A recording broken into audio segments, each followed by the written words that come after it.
Sholat itu boleh-boleh saja, terutama kalau ada tamu, supaya orang nggak curiga.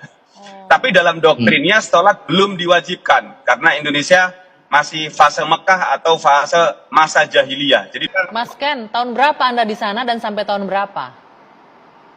2002-2003 saya keluar. Dan dulu ya itu tadi mungkin kita nggak tahu ya, pejabat itu tidak memahami apa sebenarnya Al-Zaitun, mungkin hanya melihat pesantren besar 1.200 hektar, mereka datang melihat ini aset umat Islam, mereka nyumbang, atau mereka bagian di dalamnya, kita juga nggak tahu, karena memang kami kan hanya pasukan ya, pasukan perang yang kita melihat fenomena, dan dalam doktrin kami, itu seluruh pejabat sudah dibayat NI semuanya, sudah disumpah, sebentar lagi negara kita mau digulung, diganti dengan negara Islam.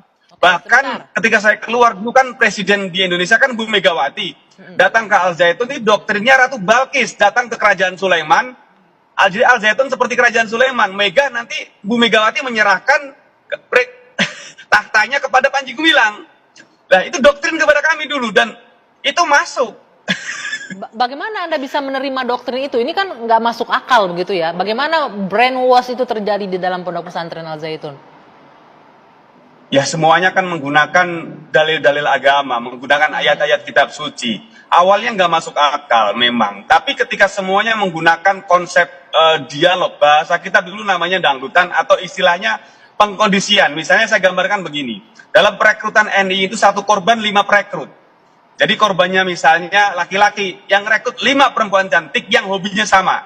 Hobinya fotografi, kita siapkan perekrut yang 5 perempuan hobi fotografi. Dan dialognya awalnya menggunakan pengkondisian tadi dengan hobinya korban, kesukaan korban. Saya gambarkan pengkondisian begini, ada satu orang menjual kucing Anggora, ketemu dengan 5 orang yang pengen beli, nggak punya dana. Disetting bahwa ini adalah anjing. Orang pertama bertanya yang mau beli, weh anjingnya bagus ya. Yang punya kucing Anggora menjawab, ini bukan anjing, tapi kucing Anggora. Nah, orang kedua bertanya, berapa harganya? Orang ketiga, keempat, kelima mengatakan bahwa ini adalah anjing. Akhirnya yang punya kucing ragu. Jangan-jangan ini anjing. Karena semua mengatakan bahwa ini adalah anjing. Padahal faktanya ini kucing. Nah ini faktanya ngeri. Hoax yang diulang terus-menerus akan tersugesti menjadi sebuah kebenaran. Nah di sana menggunakan seperti itu. Apalagi tadi doktrin tentang konsep masalah sholat lebih mudah. Sholat itu bukan dilarang, tapi belum diwajibkan. Karena menganggap negara Republik Indonesia itu masih Mekah. Hukumnya jahiliyah, Pancasila, Tauhid. Jadi sebelum negara Islam menang atas Republik Indonesia, itu belum diwajibkan sholat yang 5 waktu. Jadi tidak ada yang sholat 5 waktu, Mas Ken? Tidak ada yang sholat 5 waktu dalam pesantren itu? Sholat itu boleh-boleh saja, terutama kalau ada tamu, supaya orang nggak curiga. Tapi dalam doktrinnya sholat belum diwajibkan, karena Indonesia masih fase Mekah atau fase masa jahiliyah. Jadi belum tegak hukum Islam.